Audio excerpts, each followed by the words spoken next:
வணக்கம் நண்பர்களே. அன்றாட வெதர் ரிப்போர்ட் படிப்பாங்க தொலைக்காட்சி செய்தி சேனல்களில். அந்த மாதிரி அன்றாடம் பாலியல் குற்றங்களுடைய அந்த எண்ணிக்கையை படிக்கிறதுங்கிறது ஒரு வழக்கமாயிருச்சு. இன்னைக்கு அது உச்சத்தை தொட்டிருக்கு. இதுவரைக்கும் தமிழ்நாடு இப்படி ஒரு கேவலமான மோசமான ஒரு ஒரு சூழ்நிலையை பார்த்ததில்லை. சட்ட ஒழுங்கு சீர்கேடு ஒரு பக்கம், பொதுமக்கள் போராட்டங்கள் ஒரு பக்கம், மின்வெட்டு, வேலையின்மை அல்லது தண்ணி வரல அல்லது அன்றாட பிரச்சனைகள் இது தொடர்பாக போராட்டங்கள் ஒரு பக்கம், அதே போல் சட்டம் ஒழுங்கு சந்திச்சிருக்குது அது ஒரு பக்கம். இதெல்லாத்தையும் விட மிக மோசமானது பெண்களுக்கு எதிரான குற்றங்கள், பெண் குழந்தைகளுக்கு எதிரான பாலியல் குற்றங்கள், அதே போல் பெண்களை சீண்டுவது. இது தொடர்ச்சியாக அதிகரிச்சுக்கிட்டே வருது. எந்த அளவுக்கு அப்படின்னா, கடந்த 24 மணி நேரம், ஒரு 24 மணி நேரத்தில் 2 மணி நேரத்துக்கு 3 பெண்கள் பாதிக்கப்பட்டிருக்காங்க. 2 மணி நேரத்துக்கு 3 பெண்கள் அப்படின்னா 24 மணி நேரத்தில் எத்தனை பெண்கள் பாதிச்சிருக்காங்கன்னு பார்த்துக்காங்க. 16க்கும் மேற்பட்ட குற்றச்சம்பவங்கள் கடந்த 24 மணி நேரத்தில் பதிவாகி இருக்கின்றன. இது நான் சொல்கிற கணக்கல்ல, எங்கிட்ட இருக்கிற டேட்டா அல்ல, இங்க நம்ம தினமும் பார்க்கிற நமது தமிழ் செய்தி சேனல்கள் சொல்கிற தகவல்கள். யாரெல்லாம் விஜயனுடைய பிரச்சாரத்துக்காக பாட்டு போட்டுக்கிட்டு அந்த பாட்டு பின்னணியில் விஜயை காமிச்சு அவருடைய பிரச்சாரத்தை முன்னெடுத்தாங்களோ, விஜய்க்காக 24 மணி நேரம் லைவ் போட்டாங்களோ, விஜய் பதவியேற்ப மாங்குன்னு அப்படி ஒரு சிரத்தையோட ஒளிபரப்புனாங்களோ, விஜய் என்ன பேசுறாலும் அதை 24 மணி நேரமும் வைரலாக்கிற பெரும் பொறுப்பை எடுத்துக்கிட்டு யாரெல்லாம் செஞ்சாங்களோ அத்தனை தொலைக்காட்சி சேனல்களும் தவறாமல் இன்று முன்வைக்கிறது 24 மணி நேரத்தில் 16க்கும் மேற்பட்ட பெண்களுக்கு எதிரான குற்றச்சம்பவங்கள் நடந்திருக்கு. இதை இந்த காவல்துறையால தடுக்க முடியல. இந்த தமிழ்நாடு அரசு இது குறித்து எந்த விதமான ஒரு பதிலும் சொல்லாம அமைதியாக கடந்து போக பார்க்கிறது அப்படிங்கிறது என்னுடைய குற்றச்சாட்டுல தமிழ் செய்தி சேனல்கள் வருகிற அதிகாரப்பூர்வமான தகவல்கள். இது இன்னும் கிரைம் ரெக்கார்ட்ஸ் பியூரோ இருக்கு, அதாவது குற்ற சம்பவங்களை தொகுக்கிற மத்திய அரசனுடைய ஒரு அமைப்பு. அவங்க மாதம் குற்றச்சம்பவங்களுடைய ரேஷியோ என்னங்கிறத சொல்லுவாங்க. ஒவ்வொரு மாதமும் ஒரு மாநிலத்தில் எவ்வளவு குற்றச்சம்பவங்கள் நடக்குது அப்படிங்கிறத சொல்லுவாங்க. விரைவில் அது வெளிவர போகுது. இந்த மே மாதம் 10ஆம் தேதி தொடங்கி ஜூன் மாதம் 10ஆம் தேதி வரையிலான ஒரு மாத காலம் தாவேகா அரசு பதவியேற்ற பிறகு, விஜய் முதல்வரான பிறகு தமிழ்நாட்டில் நடந்திருக்கிற குற்றச்சம்பவங்கள், குறிப்பாக பாலியல் குற்றச்சம்பவங்கள் எவ்வளோங்கிறத அதிகாரப்பூர்வமாக சொல்லிடுவாங்க. இப்போ நான் சொல்றது ஒரு நாளில் பதிவான அதிகபட்ச கிரைம், பெண்களுக்கு எதிரான குற்றம். முன்பெல்லாம் அது எந்த ஆட்சியில் விட்டுருங்க, திமுகவோ அதிமுகவோ, முன்பெல்லாம் இந்த மாதிரி குற்றச்சம்பவங்கள்ங்கிறது எங்கேயோ ஒன்று அங்கங்க நடக்கும். அதுக்கு காரணம் என்ன? இந்த தனி மனித வக்கிரம், சமூகத்தினுடைய வக்கிர புத்தி, இதுதான் முக்கியமான காரணம், அல்லது ஒரு அலட்சியம் கூட காரணமா வச்சுக்கலாம். ஆனா அதையே மிகப்பெரிய அளவுக்கு நம்ம ஒரு பேசு பொருளா மாத்தணும். அதை பத்தி கடுமையான பார்வை இருந்தது எல்லாருக்குமே. என்ன நடந்தா என்னதான் நீங்க சமாதானம் சொன்னாலும் ஏத்துக்க முடியாத ஒரு விஷயம் எதுன்னா பெண்களுக்கு எதிரான குற்றங்கள் அப்படிங்கிறத நம்ம தொடர்ச்சியா பேசிக்கிட்டு இருக்கோம். அத்தனை பேருமே சொன்னாங்க. அதைத்தான் விஜய் மிகப்பெரிய விஷயமா ஊதி பெருசாக்கி பூதாகாரமாக்கி திமுக அரசுக்கு எதிரான குற்றச்சாட்டை முன்வைச்சார். பாருங்க, ஒரு குற்றச்சம்பவத்தில் குற்றவாளி இவன்தான் அப்படின்னு நிரூபிக்கப்பட்டு அதை சென்னை உயர்நீதிமன்றம் உறுதிப்படுத்தி அவனுக்கு அதிகபட்ச தண்டனை கொடுத்திருக்காங்க. ஆனா இப்ப புதுசா பதவியேற்ற பிறகு தண்டனை எல்லாம் முடிஞ்சு, கேஸே முடிஞ்சு போச்சு. ஆனா அந்த வழக்கை கையில எடுத்து இப்போ யார் அந்த சாருன்னு கேட்டு இந்த குற்றங்களை திசை திருப்புற வேலையில தான் இந்த தாவேகா அரசு குறியா இருக்க தவிர, முடிஞ்சு போன கேஸுங்க ஒரு கோர்ட், ஒரு நீதிமன்றம் முடிச்சிருச்சு. அதை நீதிமன்றம் ஏத்துக்குச்சு, இவன் தான் குற்றவாளி, அதுக்கு சந்தேகத்துக்கு இடமில்லாம நாங்க அதை உறுதிப்படுத்திட்டோம்ன்றதுனாலதான் கோர்ட் அதிகபட்ச தண்டனை கொடுக்குது. ஆனா அதை கேள்வி கேட்கிறாங்க, இப்ப யார் அந்த சாருன்னு. ஆனா இப்ப நடக்கிற அத்தனை குற்றங்களிலும் ஒவ்வொரு சார் இருக்கணும்ல, அல்லது வேற யாரோ ஒருத்தர் இருப்பான்ல, யார் அந்த சாரு? எல்லா கேள்விக்கும் பதில் உங்களால் சொல்ல முடியுது. அப்போ நாடு முழுக்க இதை வேடிக்கை பார்க்கறாங்க. இன்னைக்கு பெண்கள் வாழ தகுதியற்ற ஒரு மாநிலம் அப்படிங்கிற பெயரை நோக்கி போய்கிட்டு இருக்கு தமிழ்நாடு. பெண்களுக்கு எதிரான குற்றங்கள் எங்க பார்த்தாலும் nook and corner of Tamil Nadu பெண்களுக்கு எதிரான குற்றங்கள் நடக்குது அப்படிங்கிறது அகில இந்திய அளவில் ஒரு செய்தியா பரவுது.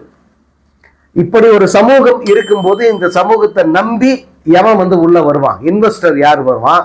அல்லது சுற்றுலா பயணிகள் எப்படி வருவாங்க? எத்தனை விஷயங்கள் பாதிக்கும்? இந்த செய்தி பரவ பரவ தமிழ்நாட்டினுடைய ஸ்டேட்டஸ், தமிழ்நாட்டை பற்றிய மதிப்பீடு வெளி மாநிலங்கள்ல வெளிநாடுகள்ல என்னவா இருக்கும்? அதை யோசிச்சு பாருங்க. இந்த 24 மணி நேரத்துல இவ்வளவு குற்றங்கள் நடந்து எங்கெங்க நடந்தது அப்படின்னு பார்த்தா, கும்மிடிப்பூண்டிலிருந்து கன்னியாகுமரி வரைக்கும் தமிழ்நாட்டினுடைய எல்லை வடக்கிலிருந்து தெற்கு வரைக்குமான அத்தனை பகுதிகளிலும், குறிப்பா தலைநகர் சென்னையில வந்து அடுத்தடுத்து வந்து பாலியல் குற்றங்கள் நடந்திருக்கு. இங்க கோயம்பேடுல ஒண்ணு நடக்குதுன்றான், வேளச்சேரியில் அடுத்துன்றான், ஆலந்தூர்ல அடுத்துங்கிறான், திருவள்ளூர்ல அடுத்துங்கிறான். ஒரு குற்றச்சம்பவத்தை சொல்லி முடிக்கிறதுக்குள்ள அடுத்து வருது. இப்ப நான் பேசிக்கிட்டு இருக்கும்போது எத்தனை நடந்திருக்குன்னு தெரியாது, அடுத்து பிரேக்கிங் நியூஸ்ன்னு போட்டாக்க தெரிஞ்சுக்கலாம். ஸோ இவ்வளவு குற்றங்கள் பதிவாகியும் இதை பற்றி பேசாமல் இருக்கிறாரு தமிழ்நாட்டு முதலமைச்சர் அப்படிங்கிறதா வந்து மிகப்பெரிய துயரம். இது வரைக்கும் அப்படி யாரும் இருந்ததில்லை. இந்த மாதிரியான சம்பவங்கள் நடக்கிற போது அது குறித்த ஒரு மறுப்பை, அது குறித்த ஒரு பதிலை, அதற்கான ஒரு விளக்கத்தை, இல்லை நாங்க அடுத்து இப்படி ஒரு அதிரடி ஆக்ஷன் எடுக்க போறோம் அப்படிங்கிறத அடுத்தடுத்து சொல்லிக்கிட்டு இருப்பாங்க முதலமைச்சராக இருக்கிறவங்க அல்லது பொறுப்பில் இருக்கிற மற்ற அமைச்சர்கள். இவங்கெல்லாம் வந்து இதை பத்தி பேசுவாங்க. ஏன் பேசுறதை பத்தினா, பேசுனாதான் இதை பத்தி அவங்களுக்கு அக்கறை இருக்கு, இந்த கன்சர்ன்ல வந்து தொடர்ச்சியா வந்து அவங்க பேசிக்கிட்டு இருக்காங்க. அந்த குற்றச்செயலில் ஈடுபடுகிற நபர்களுக்கு வந்து உள்ளுக்குள்ள ஒரு சின்ன பயமாவது இருக்கா. சிஎம் வந்து ரொம்ப கடுமையான ஒரு உத்தரவுல இருக்காரு, கடுமையான உத்தரவிட போறாரு, இது வந்து அவர் ரொம்ப தீவிரமா வந்து நடவடிக்கை எடுக்க போறாரு, நம்ம கொஞ்சம் எல்லாத்தையும் அடக்கிக்கிட்டு மூடிக்கிட்டு இருக்கலாம் அப்படிங்கிற ஒரு உணர்வாவது குறைந்தபட்சம் வரும்ல. ஆனால் அதை கூட செய்ய மறுக்கிறாரு இப்ப இருக்கிற தமிழ்நாட்டின் முதலமைச்சர். இத்தனை ஒரு 24 மணி நேரத்துல 16 பாலியல் குற்றச்சம்பவங்கள்ங்கிற சாதாரண விஷயமாங்க.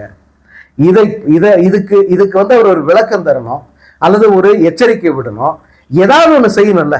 இப்ப வரைக்கும் வந்து அவரு அதை எதுவுமே செய்யாம செய்தியாளரை சந்திக்க மாட்டான்றதுல அவர் உறுதியா இருக்காரு. அவருக்கு அப்படி சொல்லி கொடுத்துருக்காங்க. அப்புறம் இங்க இருக்கிற மூத்த பத்திரிகையாளர்ன்ற பேர்ல இருக்க ஒரு சிலர் வந்து அவருக்கு அந்த யோசனையாகவும் சொல்றாங்க, நீங்க செய்தியாளர்களை சந்திக்க வேண்டிய அவசியம் இல்லை சார், அது அரசியல் கட்டாயம் எல்லாம் கிடையாது, என்ன சட்டப்படி அப்படி யாரும் உங்களை கம்பல் பண்ண முடியாது, நீங்க அவனுங்களை கண்டுக்காம நீங்க போங்க அப்படின்னு சொல்லி கொடுத்துருக்காங்க. நிஜமா தான் சொல்றேன், நான் ஒன்றும் ஏதோ ஒரு இதுல மேம்போக்கு அலிகேஷன் அதை சொல்ல, உண்மையாவே விஜய்க்கு வந்து இந்த அட்வைஸை கொடுத்துருக்காங்க. அதனால வந்து அவரு பத்திரிகையாளர் சந்திக்க கூடாது அப்படின்ற முடிவோட வந்து அவரு நடந்துக்கிறார். நீங்க சரி தமிழ்நாட்டில் சந்திக்க முடியல, டெல்லி போன வேற எங்கேயாவது போறேன், அங்கெல்லாம் பத்திரிகையாளர்கள் வராங்க, அவங்கெல்லாம் யாரும் வந்து வாய்க்குள்ள மைக்க விட்டு எல்லாம் கேட்கறது இல்லை. ஆனா எதிர்பார்க்குறாங்க, உங்ககிட்ட ஒரு பதிலை எதிர்பார்க்குறாங்க. ஆனா அவங்கள நீங்க காரி துப்பாத குறையா வந்து அவங்கள புறந்தள்ளிட்டு நீங்க போறீங்க. ஸோ இப்படி ஒரு மோசமான ஒரு பிஹேவியர் இந்த தமிழ்நாட்டை மேலும் மேலும் பாழாக்குகிற ஒரு வேலையைத்தான் வந்து பார்க்கும். ஏன்னா முதலமைச்சரே இப்படி கண்டு காணாமல் இருக்காரு, மற்ற அமைச்சர்கள் கேட்க வேணா கிக்கிரி பீரி பண்ணுகிறாங்க, போற இடத்துலலாம் மிகப்பெரிய ட்ரோலா மாறிக்கிட்டு இருக்காங்க. அதே போல அரசின் அதிகாரிகள் வந்து அலட்சியமா இருக்காங்க. காவல்துறையை பொறுத்த வரைக்கும் வந்து யார் தன்னை ஆள்கிறார்களோ அந்த ஆளுபவர்கள் சொல்லுகிற கட்டளைகளுக்கு ஏற்பதான் வந்து அவங்க நடப்பாங்க. அவங்களா வந்து மனசாட்சியோட ஒரு விஷயத்தை செய்வாங்க அப்படின்னு எதிர்பார்க்க முடியாது. ஸோ இப்படி ஒரு சூழல்ல இப்படி ஒரு ஆட்சியாளர் வந்து உட்கார்ந்திருக்கிறதுடைய விளைவு தமிழ்நாடு மேலும் மேலும் மோசமான அந்த சட்டம் ஒழுங்கு சிக்கல்களை சந்திக்கிறது. அதே போல பெண்கள் பாதுகாப்பாக இருந்த மாநிலம் அப்படிங்கிற பெயர் வந்து மெல்ல மெல்ல மாறி பெண்களுக்கு பாதுகாப்பற்ற மாநிலம் அப்படிங்கிற பெயர் வந்து இந்த தமிழ்நாட்டுக்கு வருது. நீங்க இந்தியாவில் இவ்வளவு மாநிலங்கள் இருக்கு, எவ்வளவோ மோசமான குற்றச்சம்பவங்கள், பெண்களுக்கு எதிரான பாலியல் வல்லுறவு சம்பவங்கள் வந்து வெளி மாநிலங்களில் நடக்குது. அதை பற்றி எவ்வளோ செய்திகள் நம்ம இதுவரையும் கேள்விப்பட்டிருப்போம். ஆனால் இப்போ பார்த்தீங்கன்னா அந்த செய்திகள் எதுவும் நமக்கு வர்றதில்லை. ஆனால் அதிகபட்சமாக வர்ற செய்திகள் எல்லாம் தமிழ்நாட்டிலிருந்து தான் வருது. தமிழ்நாட்டில் தான் பெண்களுக்கு இப்படியெல்லாம் நடக்குது அப்படின்னு வருது. அதை பற்றி அவர் முதல்வர் எதுவும் கண்டுக்காமல் அப்படியே வந்து போகிறார். அப்புறம் அதை டைவெர்ட் பண்ணுறதுக்கு என்ன வழி அப்படின்னு பார்க்குறாங்க. இதை டைவெர்ட் பண்ணணும், என்ன பண்ணலாம்? மின்சார கட்டணத்தை ஏற்று, அப்புறம் வேற வெள்ளை அறிக்கைன்னு ஒன்று விடு, தலை மட்டும் வெள்ளையா இருந்தா பத்தாது, நம்ம ஒரு வெள்ளை அறிக்கை ஒன்று விடுவோம் அப்படின்னு ஒரு வெள்ளை அறிக்கை நீ சாயந்தரம் விட போறாங்க. அதுல எவ்வளவு பொய்கள் இருக்கும் அப்படிங்கிறது தெரியும். இவங்க என்ன அறிக்கை விட்டாலும் அதை ஜனங்க நம்புவாங்களா அப்படிங்கிறது தான் ரொம்ப முக்கியம். இன்னைக்கு இருக்கிற சூழல்ல இவங்க என்ன அறிக்கை விட்டாலும் அது வந்து பழி போடுற ஒரு முயற்சி. அதே போல இத்தனை குற்றங்கள், இவ்வளவு பாலியல் வல்லுறவு சம்பவங்கள் நடக்குது. அந்த சம்பவங்களுக்கு ஒரு ஸ்டபனான ஒரு நடவடிக்கை எடுக்க துப்பு இல்லாம அதை திசை திருப்புகிற ஒரு வழிதான் இவர்கள் இந்த வெள்ளை அறிக்கை விடுறதோ அல்லது மற்ற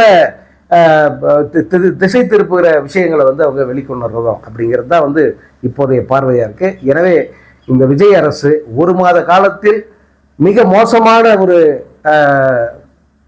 நிர்வாகத்தை தான் வந்து தமிழ்நாட்டுக்கு கொடுத்துருக்கு. எல்லா துறைகளிலும் தோல்வி அடைஞ்சிருக்கு.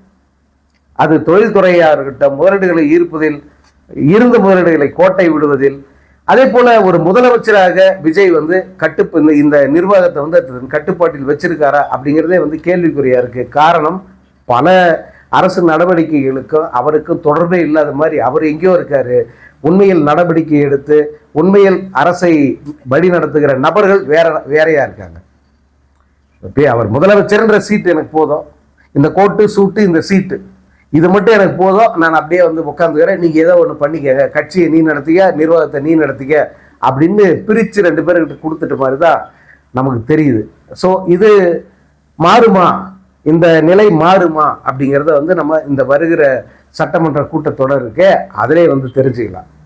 அதே போல இந்த தமிழ்நாட்டு இந்த அரசில் இருக்கிற அமைச்சர்கள் மிக மோசமான முன்னுதாரணம். அதிலும் சிடிஆர் நிர்மல்குமார் அப்படிங்கிற ஒரு நபர், அவர் தான் வந்து மின்சாரம், சட்டம், எவ்வளோ முக்கியமான துறைகள் 2, இந்த 2 துறைகளும் கையாலாகாத ஒரு நபர்கிட்ட கொடுத்து அவர் எவ்வளோ தூரத்துக்கு சீரழிச்சு வச்சிருக்காரு. இருந்த நிர்வாகத்தை அப்படியே மெயின்டைன் பண்ண என்ன கேடு உங்களுக்கு? ஒரு நிர்வாகம் திமுக ஆட்சியில் இருந்தது, அதில் எந்த பிரச்சனையும் இல்லை, மின் தட்டுப்பாடு இல்லை, மின் வெட்டும் இல்லை, மக்கள் பிரச்சனை இல்லாமல் கம்முன்னு இருந்தாங்க. மக்கள் எதிர்பார்க்கறது என்ன? அதைத்தானே. எங்களுக்கு ஆட்சி மாறினா ஒரு பிரச்சனையும் இல்லை, ஆனால் நாங்கள் நிம்மதியாக இருக்கணும், அதுக்கு வழி பண்ணுன்னு தானே அவங்க சொன்னாங்க. நீங்கள் என்ன பண்ணீங்க? திமுக அரசுக்கு ஆட்சி காலத்தில் வந்து அந்த கட்டமைப்பை அப்படி மெயின்டைன் பண்ண என்ன கேடு உங்களுக்குன்ற, அதில் எவ்வளோ முடியுமோ அவ்வளோ தூரத்துக்கு வந்து அதை சீர்குலைச்சி நாசமாக்கி இன்னைக்கு வந்து மின்சாரம்ங்கிறது ஒரு கேள்விக்குரிய மாறி போச்சு. அத்தனை பேருக்குமே தமிழ்நாடு முழுக்க வந்து மக்கள் இருளில் தவிக்கிறாங்க, புழுக்கத்தில் தவிக்கிறாங்க, போராடிக்கிட்டு இருக்காங்க. காரணம், அந்த துறை அமைச்சருடைய பொறுப்பின்மை, திறமையின்மை.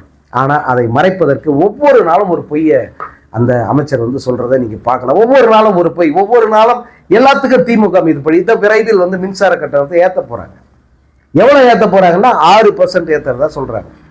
ஒரு உதாரணத்துக்கு ஒரு 1000 ரூபாய் உங்களுக்கு இத்தனை நாள் மின்சார கட்டணம் வந்துட்டு இருந்ததுன்னா அது கிட்டத்தட்ட வந்து 100 ரூபாய் வரைக்கும், 60 ரூபாயிலிருந்து 100 ரூபாய் வரைக்கும் அதற்கான கட்டணம் வந்து உயர்வதற்கு வாய்ப்பு இருக்கிறது. அது யூனிட் கணக்கு, நான் சொல்றது பொதுவாக சொல்றேன். யூனிட் கணக்கில் 6% அப்படின்னு எடுத்து பார்த்தீங்கன்னா இன்னும் அதிகமாக வரும். 1000 ரூபாய்ங்கிறது 1200 ரூபாயை கூட மாறுவதற்கு வாய்ப்பு இருக்கிறது. இப்படி ஒரு மோசமான நடவடிக்கை எடுத்துட்டு ஏன் இதை செஞ்சீங்கன்னா, இது ஏற்கனவே திமுக அரசு செஞ்சதுங்க, நாங்கள் பண்ணதில்லை அப்படின்னு சொல்றேன். ஏன்னா உங்களுக்கு வெக்கமாவே இல்லையா? திமுக அரசு ஒன்று செய்யுது, நீ அது வந்து மக்களுக்கு எதிராக இருக்குன்னா அதை கட் பண்ணு. அதை கட் பண்ணிட்டு மக்களுக்கு ஆதரவானதை நான் பாரு, இதை என்ன பண்ண அவங்க 6% வச்சுட்டு போயிருக்காங்க, ஒப்பந்தத்தில் கையெழுத்து போட்டாங்க.